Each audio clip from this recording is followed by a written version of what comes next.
बहुत बहुत धन्यवाद आपको। अतुल प्रधान जी, आपकी बारी है, अब बोलें। धन्यवाद माननीय अधिष्ठाता महोदय। और अभी जो हमसे पहले बोल रहे थे धोखे की बात, शायद इनसे बड़ा धोखेबाज इस राजनीति में कोई दूसरा नहीं होगा। ये सुबह को रहते हैं भाजपा में, शाम को जाते हैं समाजवादी में, और अभी इनकी रैलियों में अरे सुन लो, हमारा टाइम नहीं कम होगा, ध्यान रखना। ये 8 मिनट निश्चित है अतुल जी। ये माननीय अधिष्ठाता महोदय, इसी शख्स ने वर्तमान मुख्यमंत्री को चप्पलों से पीटने की बात की थी। ये वो शख्स हैं जब समाजवादी के मंच पे थे तो क्या क्या बात प्रधानमंत्री जी के लिए और मुख्यमंत्री के लिए बोलते थे, ये पूरा देश इन्हें देखा है। और इन लोगों को शर्म नहीं आती पिछड़ों की बात करते हुए।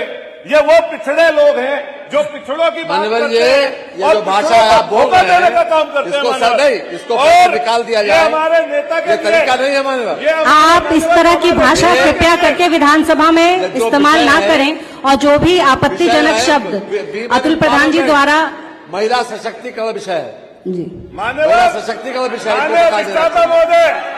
अतुल प्रधान जी द्वारा जो भी असंसदीय भाषा बोली गई है उसे रिकॉर्ड से निकाल दिया जाए। मैं समाजवादी पार्टी के साथियों से कहना चाहती हूँ कि हम टॉपिक पर रहें। ये भाषा ये निकाल दे माननीय जी, मैंने बोल दिया है। निकाल दे। इनसे पहले या तो अतुल प्रधान जी बोलेंगे या तो आप सब लोग बोलेंगे, ऐसे नहीं विधानसभा चलेगी। मुझे आप बोलने दो। अरे मैं अतुल जी सक्षम है अपनी बात रखने के लिए, अगर वो असक्षम है तो आप जवाब दे दीजिए उनकी जगह। अधिष्ठाता महोदय बैठे, माननीय अधिष्ठाता महोदय, इससे पहले एक और मंत्री जी बोल के गए, नंगा शब्द बोलेंगे, रेप बोलेंगे, अपने आप धर्मात्मा बनेंगे और सबसे लूट मचाएंगे। इनके डिपार्टमेंट में खुली लूट मची हुई है, उसके बारे में गुणगान करेंगे नहीं। जेई से लेकर एएमए से लेकर बाबू से लेकर ये पैसा खाएंगे और दूसरे का अपमान करेंगे। और अतुल जी मुझे लगता है कि जो सब्जेक्ट है वो महिला सशक्तिकरण का। ये इनसे महिला देखिए विषय पर बोले, विषय हमने फिर कहा कि महिला सशक्तिकरण पे बोले, महिला सशक्तिकरण पे बोले। अगर महिला सशक्तिकरण पे आपके पास बोलने को कुछ है अतुल जी तब आप बोलें, अन्यथा अगर ओम प्रकाश जी पर ही आप बोलना चाहते हैं तो किसी और दिन डिबेट कर लेंगे। आज सिर्फ महिला की बात होनी चाहिए। आप आ जाए, नहीं तो मुझे लगता है मुझे दूसरे किसी को बुलाना पड़ेगा। ये मत कहिए दूसरे को नहीं चलेगा, ये मत कहिए, क्योंकि पहले वो बोल चुके हैं अफसर।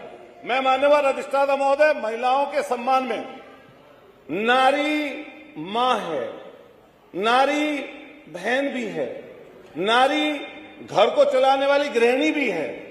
और हम लोग जब नारी बंधन की बात करते हैं, खास तौर से भाजपा की तरफ से सुनते हैं, तो इन लोगों ने तो ऐसा कर रखा है कि जो महिला पिछले 35 साल से इंसाफ मांग रही हैं, उन्हें आज तक इंसाफ ही नहीं मिल पाया।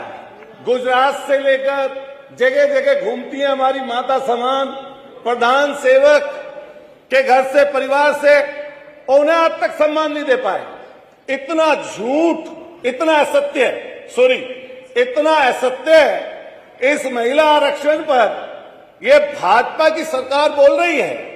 2023 में आप महिला आरक्षण बिल लेके आए, समाजवादी पार्टी सहित पूरी विपक्षी दलों ने भारतीय जनता पार्टी की सरकार का समर्थन किया और कहा कि महिला आरक्षण पर 33% आरक्षण का हम सब समर्थन करते हैं।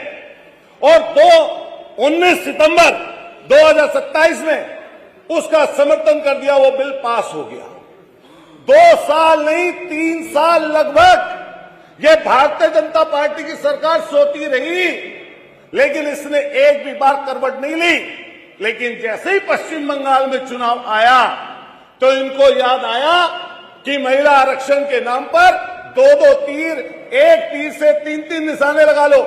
एक पश्चिम बंगाल का चुनाव जीत लो और दूसरा परिसीमन में गड़बड़ी करके आप जो है 850 सीट बताकर और धोखा देने का काम पूरी डेमोक्रेसी कर दो। ये पूरा भूगोल बदलना चाहते थे मान्यवर, और इनको पता था कि 2/3 बहुमत के बिना ये उस बिल को पास नहीं कर सकते, लेकिन पूरे देश की आंखों में धूल झोंकने का काम भारतीय जनता पार्टी की सरकार ने किया। वहां पर खड़े होकर माननीय अखिलेश यादव जी ने जब बात कही कि पिछड़ी नारियों को आरक्षण मिलना चाहिए, तो सारे नेताओं को सांप सूंघ गया। यही जो आदरणीय मंत्री जी हमसे पहले उससे पहले बोल के गए, पिछड़ों के आरक्षण के नाम पर नेता बने, और आज उन्हीं के आरक्षण के नाम पर बात करने से चूक रहे हैं, पीछे छूट रहे हैं, उनकी बात नहीं करते लोग। महिला आरक्षण में पिछड़ों का आरक्षण हो, पिछड़ी महिलाओं का आरक्षण हो, यह समाजवादी पार्टी चाहती है।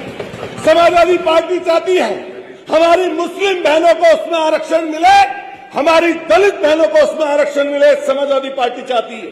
और हम फिर ये बता दें कि आपके जो मंसूबे हैं ये सब समझ गए हैं। ये जो सैर सपाटा है, इस सैर सपाटे में जहां पश्चिम बंगाल में फुटबॉल खेल रहे हैं, ये जानमुड़ी की बात कर रहे थे, जानमुड़ी की, ये 10 रुपए वाली चीज पहली बार खरीदी है, वरना सब कुछ बेचा ही बेचा तो है। पोर्ट बेच दिए, एयरपोर्ट बेच दिए, बीएसएनएल को लाइन में लगा रखा है, रेलवे को लाइन में लगा रखा है, सबको बर्बाद करने पर तुले में, और बात करते हैं आरक्षण की। और ये वो लोग महिला आरक्षण की बात कर रहे हैं जिनकी उत्पत्ति ऐसे संगठन से हुई, इनका मात्र संगठन आज तक एक नारी को अपने संगठन में जगह नहीं दे पाया, वो उसकी बात करते हैं। आज तक उसमें यह चीज चलती है इनके मात संगठन में कि जो शादी नहीं करेगा उसको ज्यादा लंबा प्रचार तंत्र देने का काम किया जाएगा। अरे बता दो कोई, जो संगठन आप दुनिया में सबसे बड़ा बताते हो, उसमें एक कोई नारी हो तो उसका नाम कोई हमें भी बता दे भाई, उसकी बात करते हो आप लोग। और ये सारा का सारा एक चीज पर धरा रह गया।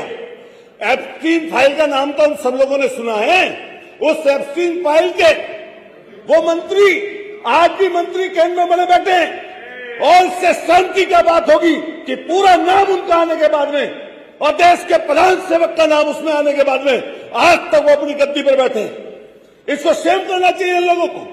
बात कर रहे थे, अभी चर्चा चल रही थी किस चीज की। हमने देखा जब पहलगांव हुआ, पहलगांव में हमारी बहन जो पहलगांव की जो वहां पर उनके पति शहीद हो गए, उसका अपमान किसने किया। और उस पहलगांव की जब यहां पर आपने पढ़ा पाकिस्तान से जो अमेरिका के कहने से पीछे हट गए, जिसमें कर्नल सोफिया, जिसने देश का प्रतिनिधित्व करते हुए अपने मीडिया के सामने आई और सेना का मानव मनोबल बढ़ाया, उस कर्नल सोफिया का अपमान अगर किसी ने किया तो भारतीय जनता पार्टी के लोगों ने किया। आपको शर्म आनी चाहिए। यही जगह है और यही आपका उत्तर प्रदेश है जहां हाथरस में मनीषा वाल्मीकि, जहां उन्नाव में कुलदीप सेंगर, वहीं पर चिन्मयानंद, यहीं पर जो अभी विश्वकर्मा बेटी की बात कर रहे थे।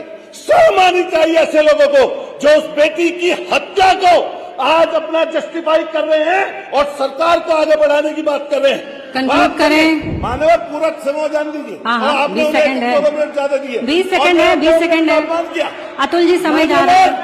आज कुशवाहा की बेटी का अपमान इन्होंने करने का काम माननीय मंत्री जी, आज हरदोई में गई है अखिलेश यादव जी, और ये लोग सिर्फ सत्ता में बने रहने के लिए, मलाई चाटने के लिए, मलाई चाटने के समय समाप्त हुआ श्री अतुल प्रधान जी का। श्रीमती सरिता भदौरिया जी, समय समाप्त हो गया अतुल जी। नहीं, आपने समय शुरुआत में बहुत ही आप बिना सब्जेक्ट के आप रहे। श्रीमती सरिता भदौरिया जी, आपका नंबर है। भ्रष्टाचार के तंत्र में डूबी हुई है।